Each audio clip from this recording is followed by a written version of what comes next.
Hey everyone, Mark Hayward here from Absolute Business Mindset Podcast. Thank you for joining me today. What we're going to talk about is the second interview with Angel Ribo. It's a bit more of a relaxed conversation and we focus in on some key points of what he's looking to do in 2022, how to deal with negativity in life and in social media. We delve into working practices that he had through growing his business, and then we'll go circle about kids and how we enrich our lives. So this is a really interesting conversation.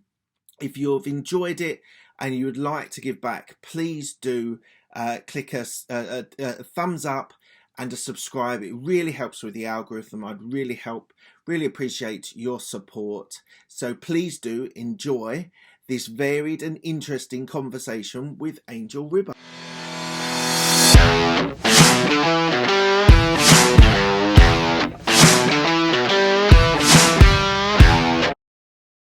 This is the Absolute Business Mindset Podcast, created and hosted by Mark Hayward.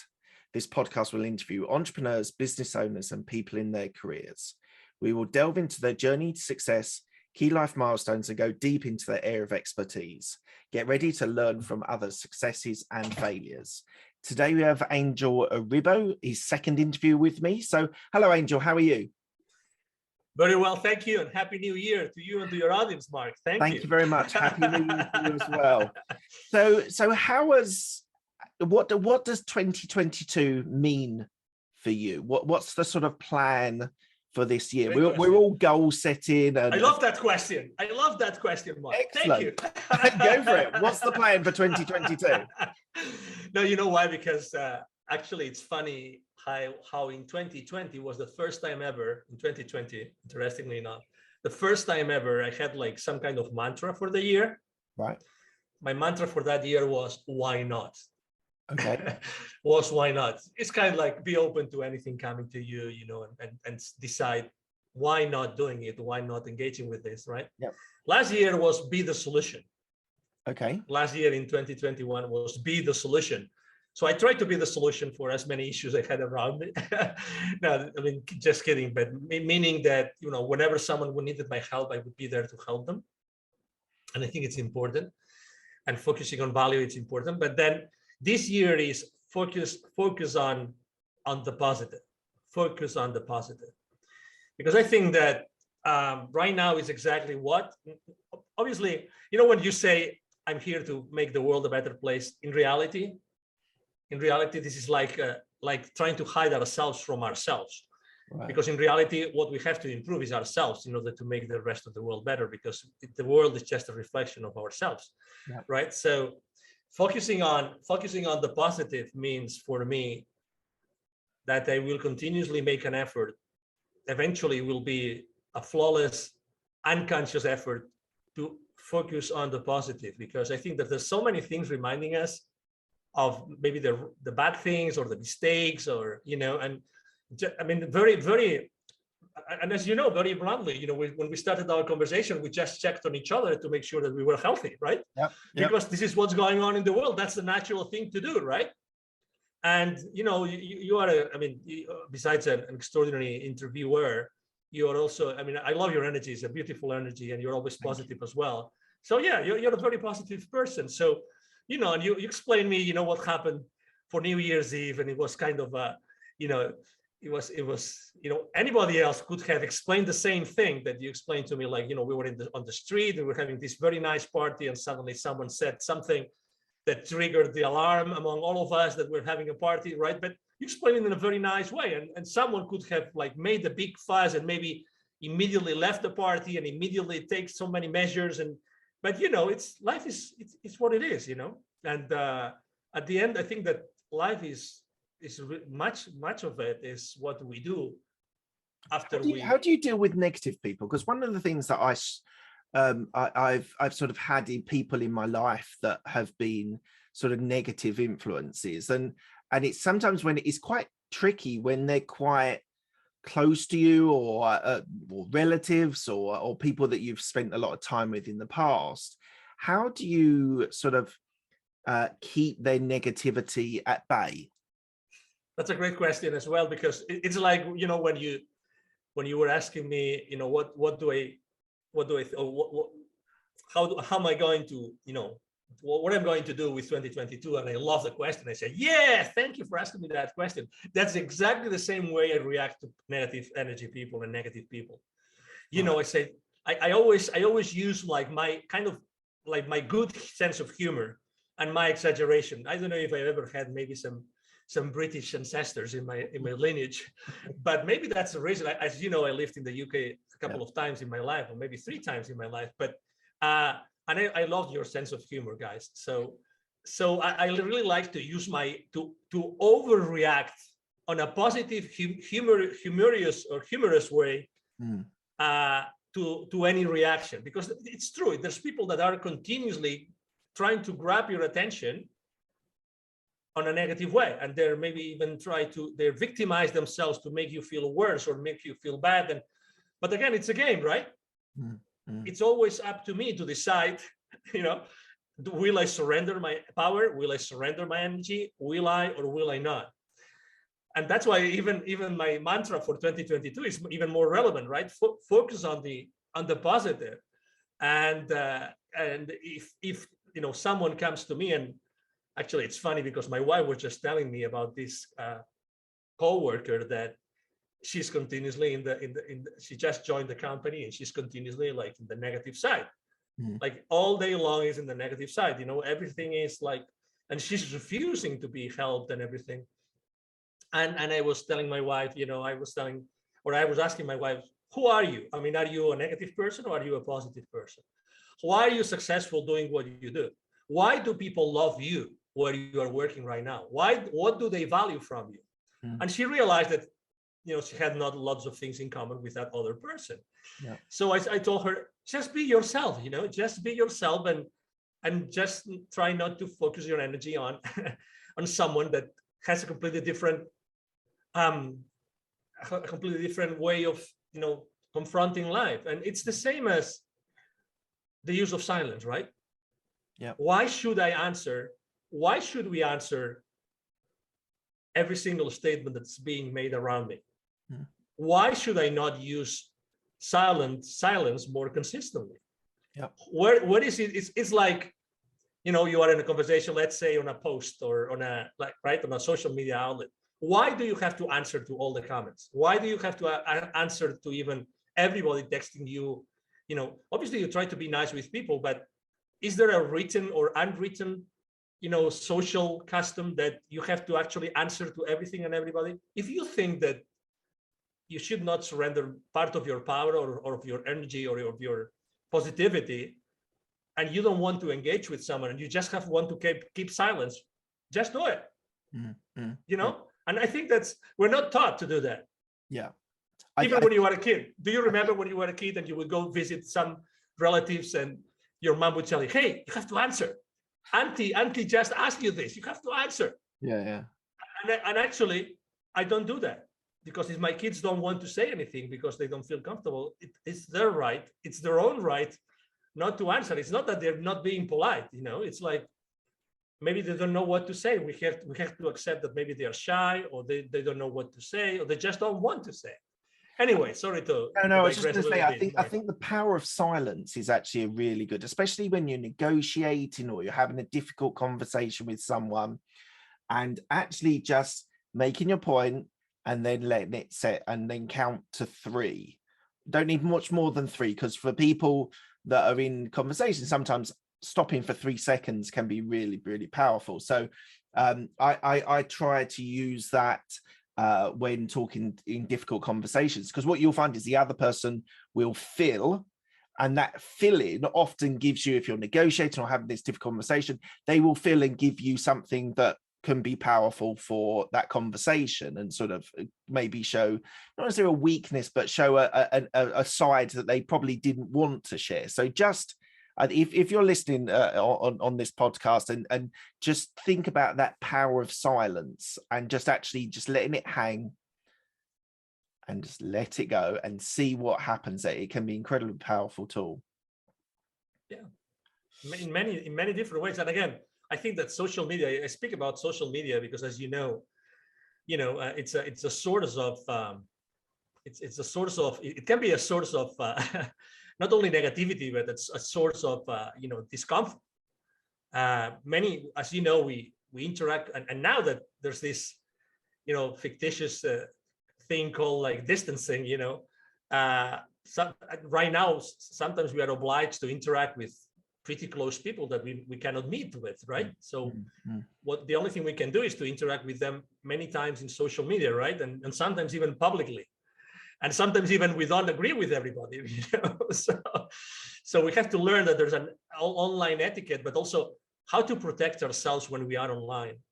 And when we are, we not always have to answer. That's it. That's the main point. Just be mindful of your energy. I had a really interesting one. Just before Christmas, I did a property refurb, and I put it on a group, a Facebook group, which I'm quite active of. But there's about 37,000 people on the group. So it's quite a lot of noise. Anyway, I put some pictures on, and basically I got crucified. Basically, it wasn't a very good job. Right. And these messages came popping up after I posted it. And to be totally honest, I was a little bit hurt because I thought it wasn't the top standard, but it was a decent standard for people to rent and use. Now, I agonized over this for a day or two, because I didn't want to respond to the messages. I didn't want to be that irate person. What are you talking about? So I did nothing.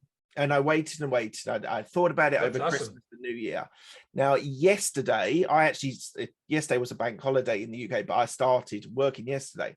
I sent a 7-minute message explaining why I did that, what I did, and the choices, the reasons why I made those choices. And you might not necessarily like my style in refurbishment, but it solved the purpose. I've got an increase in rent. I've got new tenants coming in later on this week. It's gone really well. And it was fascinating to see. It exploded again. And it was basically saying, your energy was fantastic. You took a negative and turned it into a positive. Because actually there were some really harsh words, but there was learning from me. I could learn from that experience and do things better. And I flipped it on its head and I said, look, I've taken on that on board. I'll do things slightly differently. Boom, boom, boom, boom, boom. As I say, a 7-minute video I recorded. Now, again, it blew up, just saying, fantastic. The energy you had, it's a positive mentality. It must have been hard what people did. And some people were saying, some of the people who were harsh said, look, I know I was harsh with you, but it was meant to be as constructive feedback rather than criticism.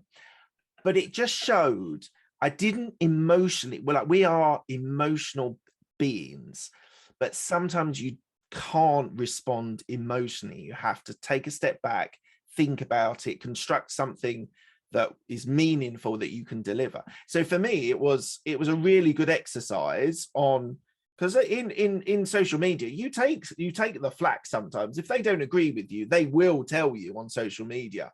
So I think also people need to learn that and don't always respond in your first emotions to those sorts of situations, and try and find the positives. As you were saying, for 2022, for you, is find the positives in what people are saying. But what have you found in social media? Because I know you help people with social media, and you're quite active on social media as well. What's your experience of criticism, harshness to you? How do you deal with that? Well, it's well, to be honest, I have to say that I already past that point in which I really don't mind if people criticize me openly. So I try to be well. First of all my interactions on social media, everything I do on social media is very informative. It's trying to be of value to people. And my opinion doesn't necessarily have to be in agreement with what they think and what they believe about what I do and what I show and what I post. Yeah. But I'm fine with it, So when someone is criticizing me, and actually I had a couple of people criticizing me at the end of last year, I said, well, I think I'm reaching a certain level in which people like to criticize me, which is good, But at the same time, it's always good to. I have learned not to ask for clarification online. You know what I mean? So also because some people I want to, as much as maybe they don't respect my dignity, but it's like probably when I post publicly, then I earn the right to be criticized, right? So, but if I don't like something from someone publicly, I try to take it privately and maybe discuss with that person. If that person said something that I didn't like, then I try to take it privately. So we discuss this privately. But I really have a like a thick skin, and when people criticize me or they say something that I don't like, I'm fine with it. And I already came, into literally into peace with myself, and also because it's not even me who posts anymore. It's members of my team. Okay. And sometimes they make mistakes, or they write things the way that I don't like to express them, or because it's impossible for me to cope with everything that my company does. So I have to delegate, and I have to accept that there's going to be some level of discomfort for me. Yeah. So, but it's a balance between, I want to keep on growing my business, but at the same time, I want to keep on empowering my team. Yeah. But actually, I think it was the 1st or the 2nd of the 1st of January or the 2nd of January, maybe the 2nd of January. Yes, they posted the content from someone. We like to share content from other people. Sure. Because that's something of the services that we offer. So we offer services. Hey, we're going to share your content.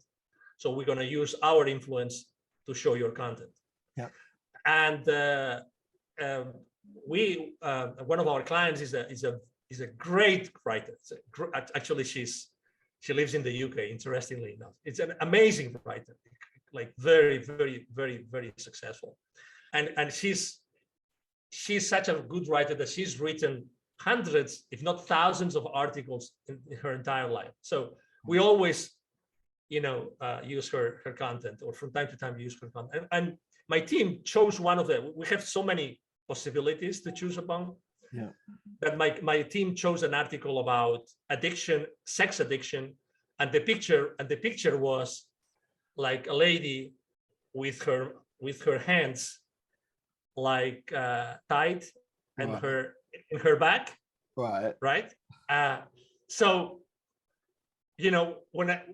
and they posted without asking me for permission, because typically they don't ask for permission for posting. They just post. And I'm sure that the article was really good, but I found it inappropriate. Inappropriate for my audience, and I wasn't comfortable with it. Yeah. Because I didn't want to convey a message that would not match with who I am, right? Yeah. And I'm not saying that sex addiction is not a problem. And there's a lot of mental health professionals that are dealing with clients with this.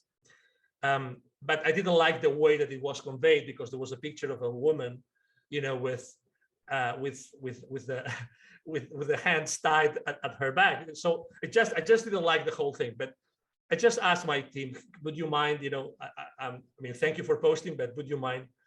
So, and again, I think that was. Did you take the post down? Yeah, I took it down. Yeah, I took it down. And when we post at 13 different outlets at the same time. So we had to go one by one. Some of them, they could do it. Some of others, I had to do it myself personally. And then the point I was trying to make is that sometimes it's not even the comment from someone else. Sometimes it can even be myself or my team posting something that, with all the best, intention, they posted, but unfortunately, I believe that it wasn't a good fit for our brand and for the messages we were trying. And what to did you convey. do, Angel, when you then shared that with your team that you wanted it taken down? I can't imagine this, but are you a shouter? Are you a table thumper? Or, like, how do you respond, or is it cool, calm, and collected? Look, that you made a mistake.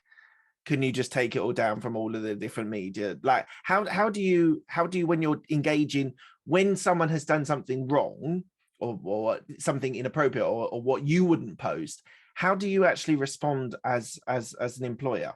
That's a great question. So actually, it was done through text. So we have we have a team. We have several groups to deal with different aspects of the business on Signal, if you're familiar with the app Signal.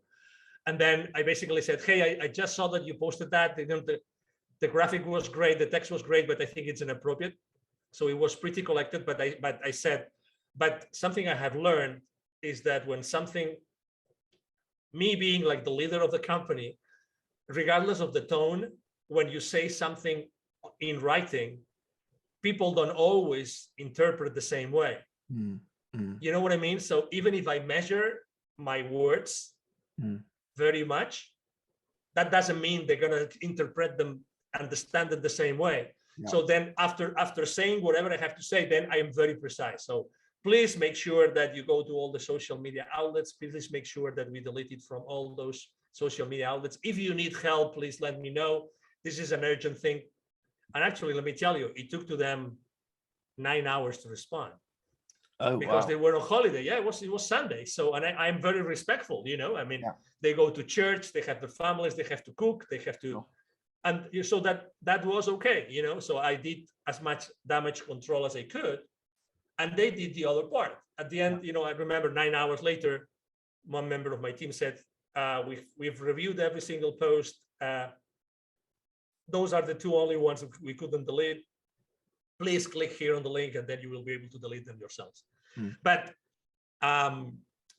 it's amazing that you asked me this question, because when you were asking the question, I was thinking, hey, remember, Mark, for 2022, my mantra is focus on the positive. Yeah. But I then immediately remember one of the hardest lessons I've ever learned in my working time, which is I was still living in Barcelona, and my assistant at that time, when I left the company, she said, Angel, I have to tell you something.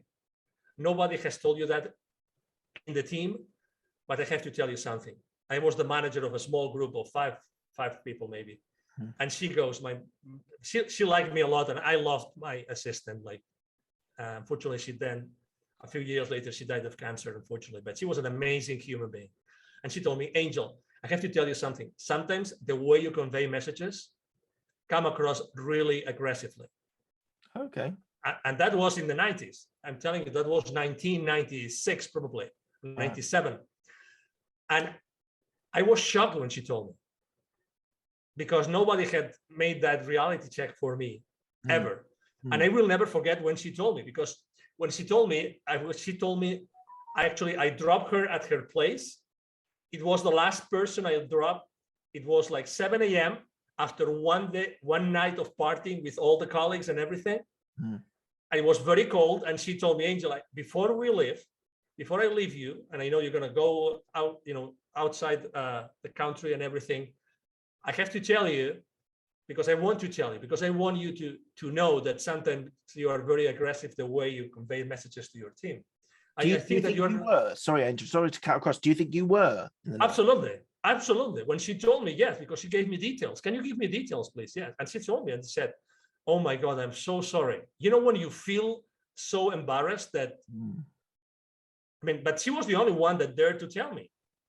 But that's really interesting, because like you seem like quite a self-aware person, and a sort of quite like emotionally relatively sort of stable and sort of happy, and you seem a positive guy. At that time, were you less emotionally intelligent, do you think? No, but I wouldn't say a youngster, but I mean, I was in my late 20s. It was my first manager's position, you know, and I loved that job. I loved that group I had, my team. I loved the team, but that's why even if I was pretty self-aware, or very aware of myself, there's always something that you always have blind spots.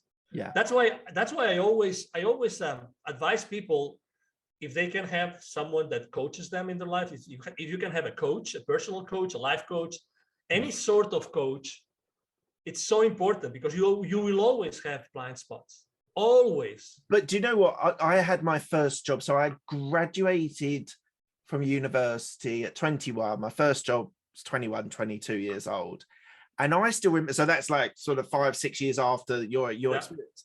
I remember bosses shouting, thumping the table, throwing things at people. And we're now in 2021, and lots of PC has really dominated culture in the West as well, and that just isn't accepted these days, or it's accepted less than it was in 2002. It was like, well, that's that he's annoyed. He's annoyed with what you did. Throw a book at you or whatever. Throw some papers at you. I think we have moved on from where the sort of dominant sort of leader or manager can do those types of things. I think we're in that position now. It's almost gone too far the other way, in the sense that people can't express sometimes how they're feeling about people's behavior or conduct.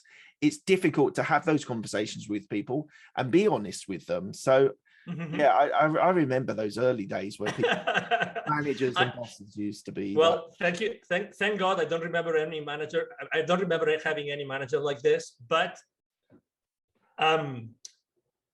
so you know what this lady told me, my assistant told me, was sometimes you don't use the tone of your voice adequately, and you don't realize, and you are really close to yelling, but you don't realize.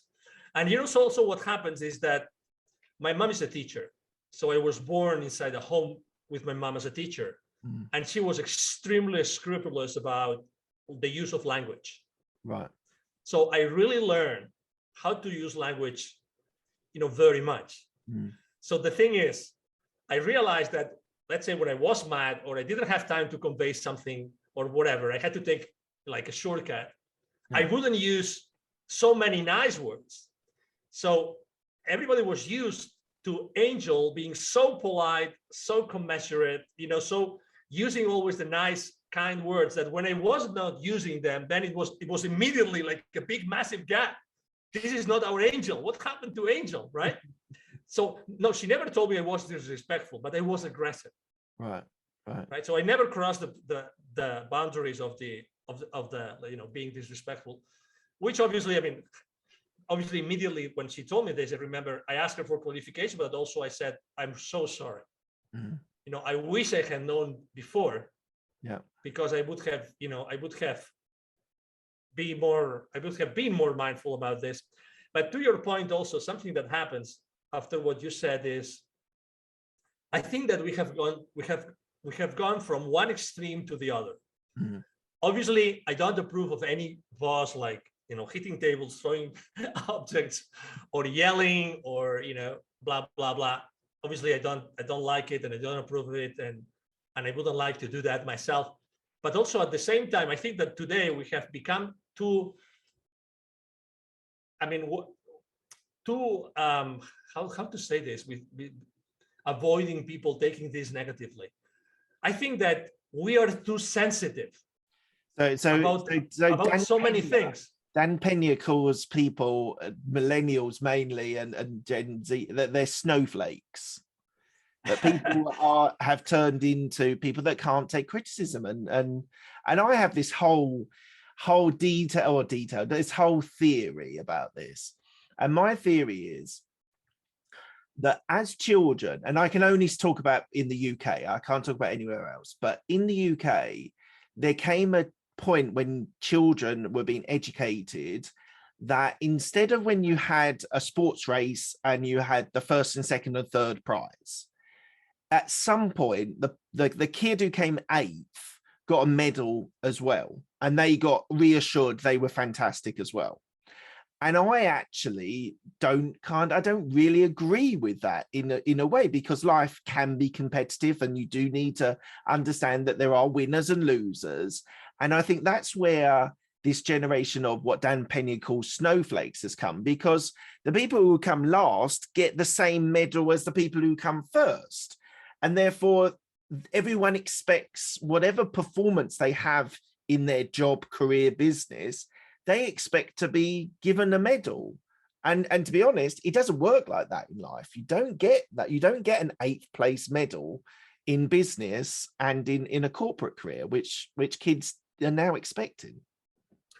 Obviously, children's education is something that fascinates me. And having my 3 kids, and I always have in my mind, I always have this I'm always trying to keep this balance, right, between what's the right education I should, what are the right things I should teach my kids, but at the same time, I want them to respect their mom and dad, right? And I want them to be respectful in their relationship with us. But at the same time, I want them to be strong enough, strong-willed enough, Yeah. so that they're able to keep their ground.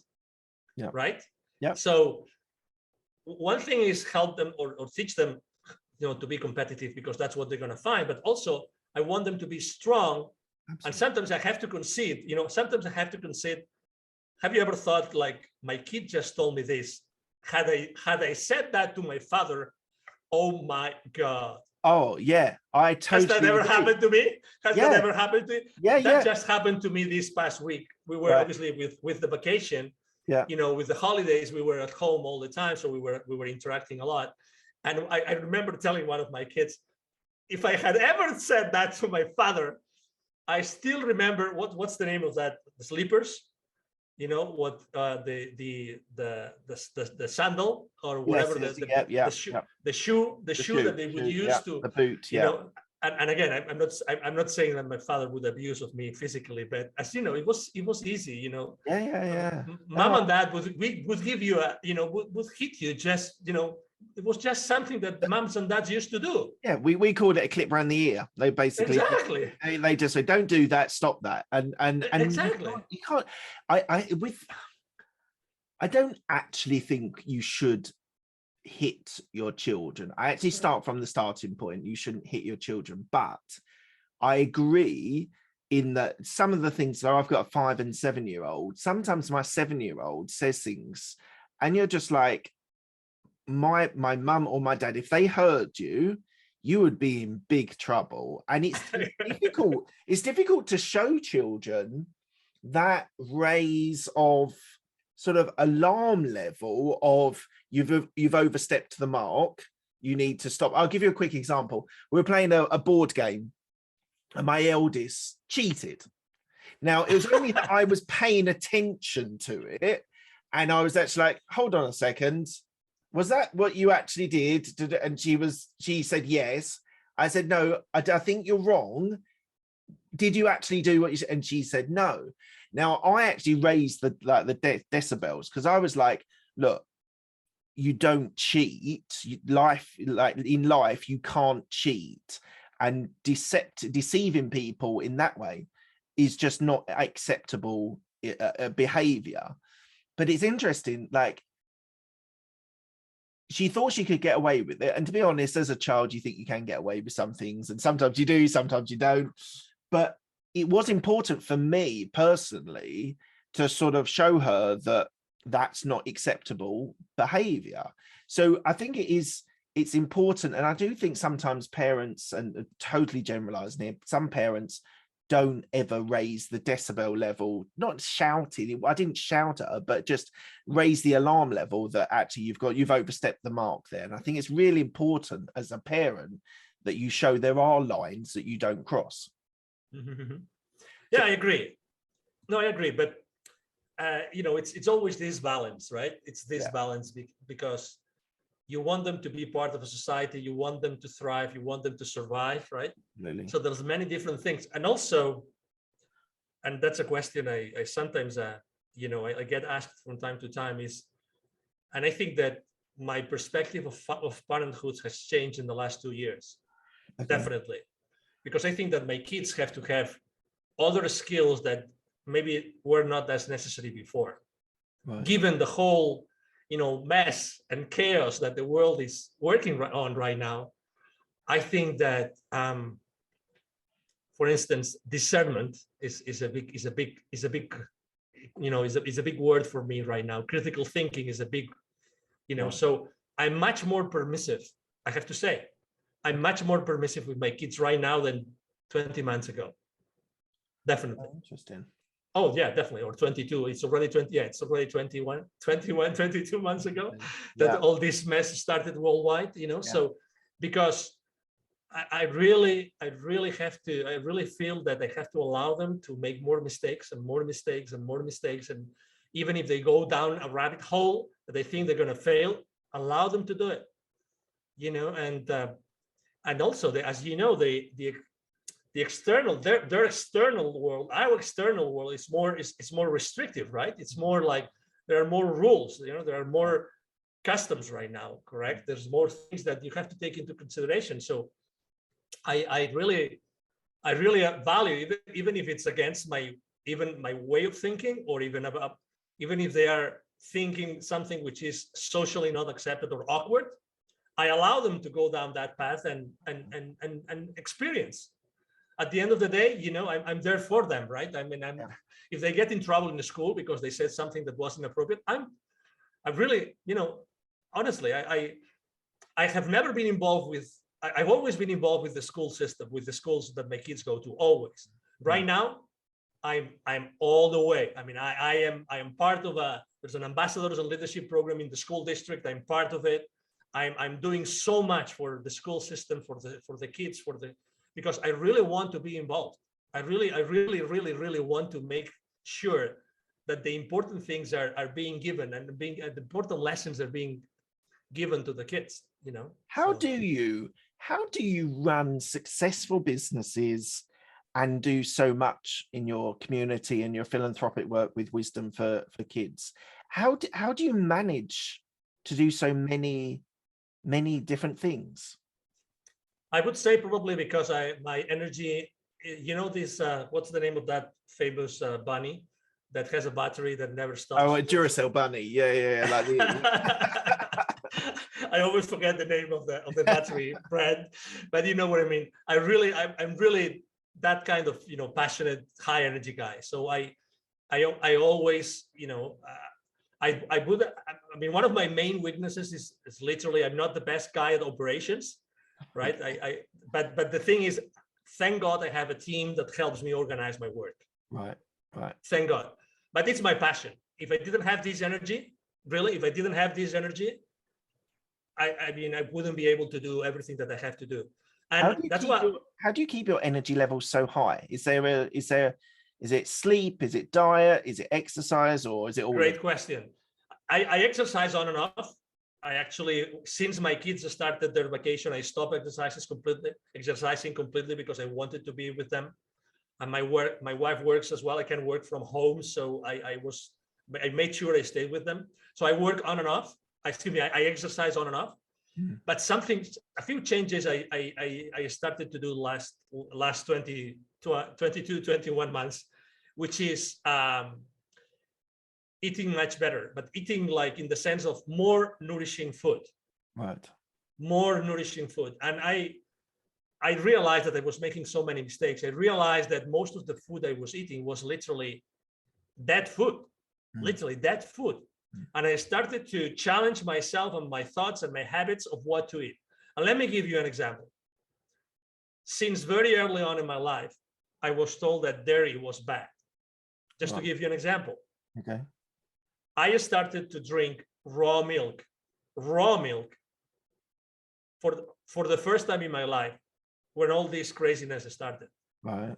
Raw milk is one of the best foods that you can put into your body. But you are used, and I remember, probably you remember, I don't know if when you were a kid, your grandma used to go to some place and with this small container would go and buy the milk like in gallons or in liters or whatever. And then you would go home and then you would boil it. I don't know if you remember that, but anyway, I remember that from Spain, from my family.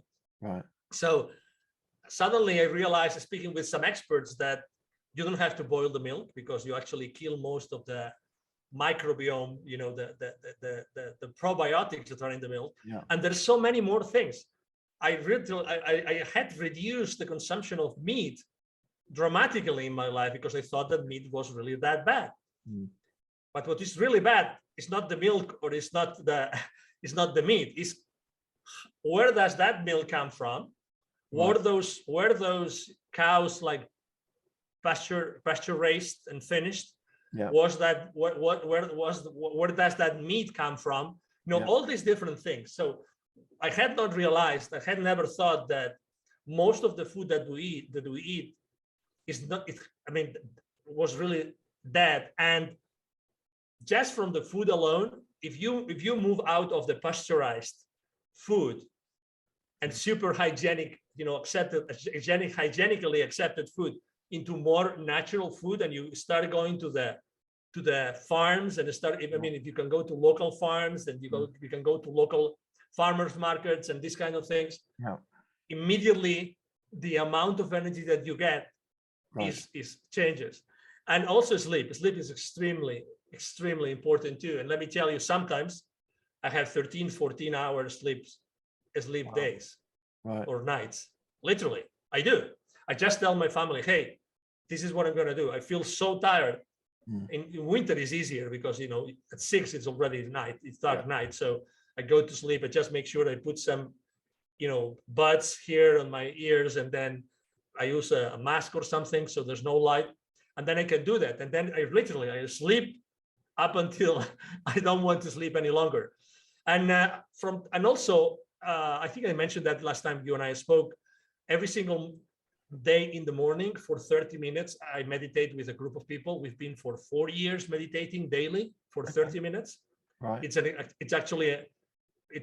an intention experiment group more than an meditation. And we follow a very well-known lady called Lynn McTaggart. She has something called the intention experiment. So we meditate intending for someone every single morning. And I think that this also helps me a lot because that helps me clean my brain. And maybe the last thing I wanted to mention is that something I do very often also is I just put loud music. I take my convertible Mini Cooper and I drive wildly, literally wildly, as wild as you can imagine, with my super, speakers at the top volume, admissible by the local authorities, and I just drive and drive and drive, and that gives me that additional edge of craziness and weirdo-ness that I need in my life. You know what I mean? When you just want to do something weird, and you don't. I mean, I don't bother anybody, right? But I really love to do it. It's funny because my daughter said to me earlier on today. She said something like, "Oh, Dad, you're weird." Exactly. And I said, "Yeah, I am." Thank you. And yeah, exactly. Thank you very much. I think we should embrace our weirdness. As entrepreneurs, as business owners, I think we are the weirdest of all of us because we take risks and make choices that most people would never even think about doing. So I celebrated it. I said, yeah, thank you very much. I appreciate that. And she was taken aback. Just she thought she was sort of like having a bit of a go. I was like, no, thank you very much. Like, it's great. I really appreciate it. It's a compliment. Yeah, it's a compliment. You've mentioned a couple of times about your wife, and we don't have to go into a lot of detail, but how does the role of what's the role of your wife on your not on your business, but what's the support? What does she do? What's her role within the Ribo lifestyle? Thank you. Yes, well, she has different roles, and the role has changed over time. She has worked on and off. She's now working again, and she's being really successful, very successful, like super duper successful. And so she was always the one, historically was always the one being at home. And she was the one like caring more about our, probably our health, our hygiene, she was always, I mean, she's a personal trainer. Okay. So she's very strong as far as like, physical body and physical movement and nutrition and all these kind of things. So she's always been a reference of someone with a lot of very strong, willpower that wakes up at 5:30 in the morning to go to the gym before going to work. Right. So, so that's something I don't think I will ever be able to wake up at 5:30 to go to the gym. But you never say no, because maybe sometimes I do that, and you will be the first to know, Mark. But so so her role has been changing, but she was always been a very strong support. Obviously, she's always been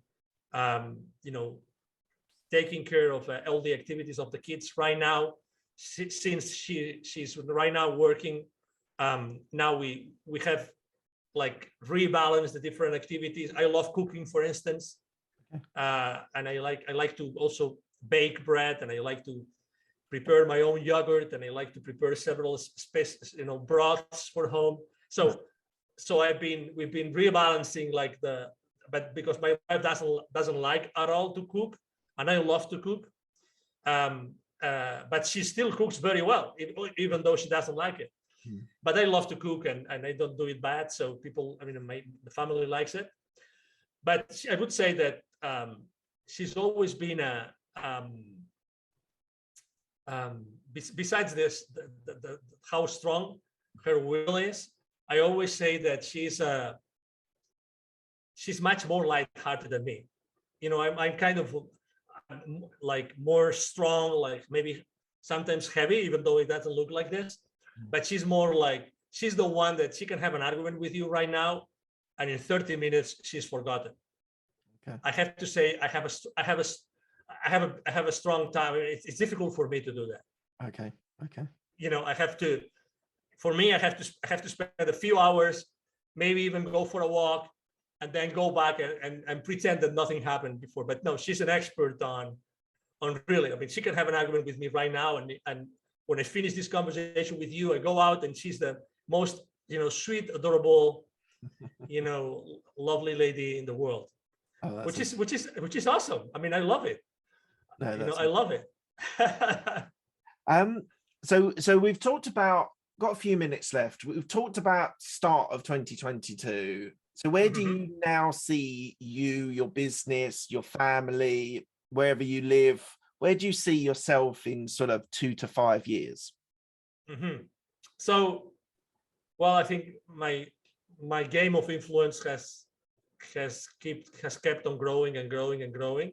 So I have more and more and more learned from the game of influence, how to give influence to people, how to earn influence from people. So that I see myself really playing in a whole new level my game of influence, in the sense that I want to use my influence to do good in the world.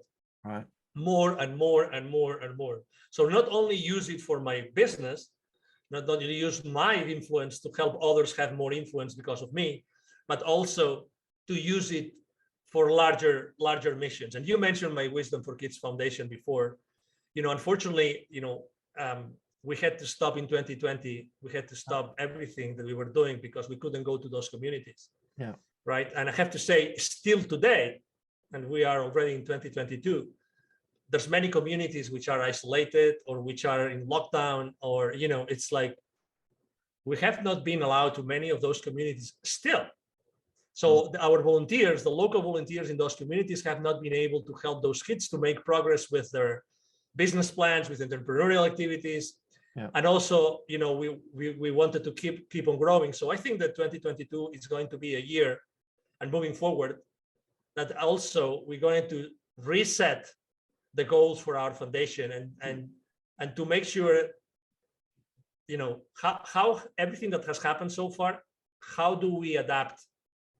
And how do we make sure that we are going to keep on growing the outreach of our foundation, the number of kids that we're going to be able to help with, considering the actual circumstances, considering that there's going to be restrictions. So do you ever see yourself taking a full-time step out of CEO confident? Do you see a place where you don't work anymore and you're just doing this philanthropic stuff? Yeah, absolutely. And I would like, if you ask me what my ideal world would be, absolutely. I don't have to work any longer. The only thing I do is just make sure they go community after community after community after community, using my full power, my full presence, a larger and larger team to make this change in Latin America with all those kids faster. Right. Systematically to be there. I wouldn't mind. I wouldn't probably on a tent. I wouldn't be living on a tent, but on an RV or something like this, like going city after city, community after community, doing that, and obviously having all my logistics team around me, like doing all the pre-work that needs to be done before we get into a community. Absolutely, I would be delighted to do that. I would be delighted to do that. But again, we have to be able to get into those communities, because right now, as you can imagine, it's the same. I don't know if England is the same as Wales or is the same as Scotland right now. I don't know if the restrictions are the same, if the laws are the No, same. they're slightly different. They are slightly Okay. different. Yeah. Okay, so then, as you know, this is not just inside the Great Britain, right? But as you know, if you go to Ireland, it's different, and if you go to France, it's different, and if you go to Switzerland, it's different. So in Latin America, it's the exact same thing. Right. There's no two countries that have the same level of restrictions. There's no two countries.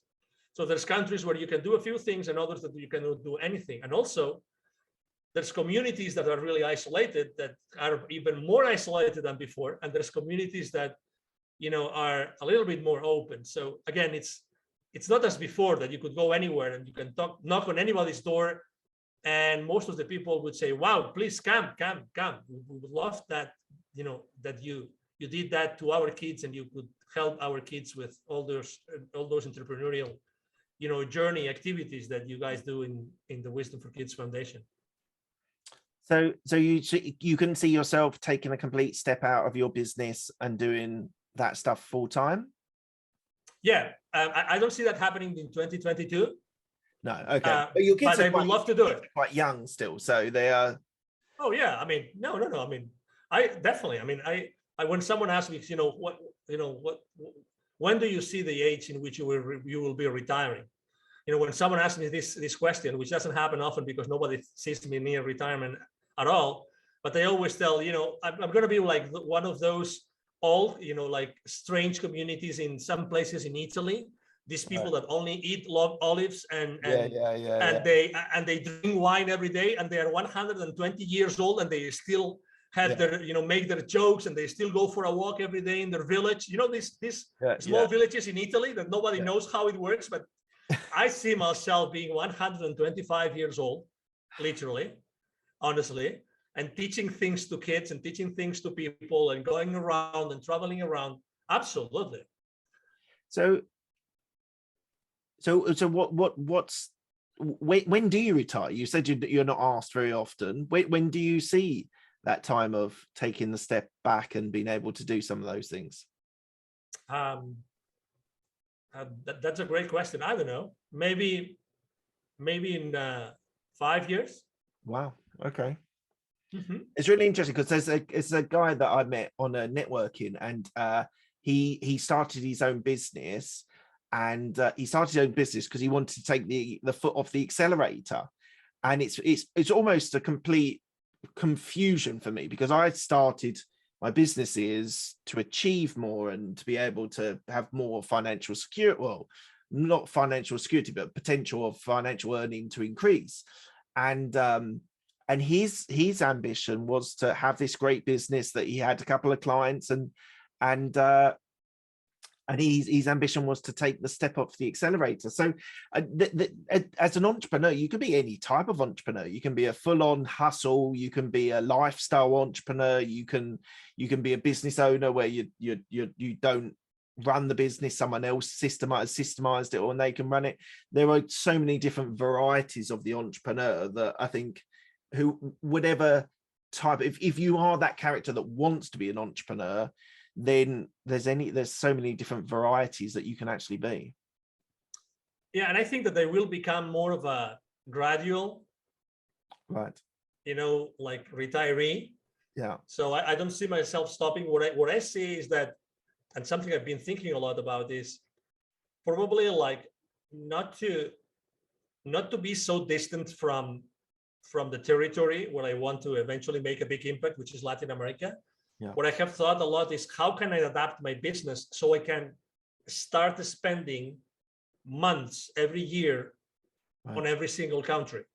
Right. So working throughout the year, let's say the first quarter, I'm going to live in that country. Yeah. I will still do my work, but at the same time, I will be already in that country, already making an impact. Maybe it's not the same impact I could do before because I will be limited due to the restrictions, but I will already be there.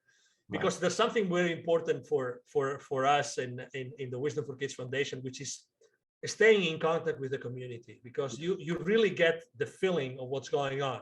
Yeah. Regardless of what the people tell you, unless you go there, you don't really understand it. And we really lived that in the beginning.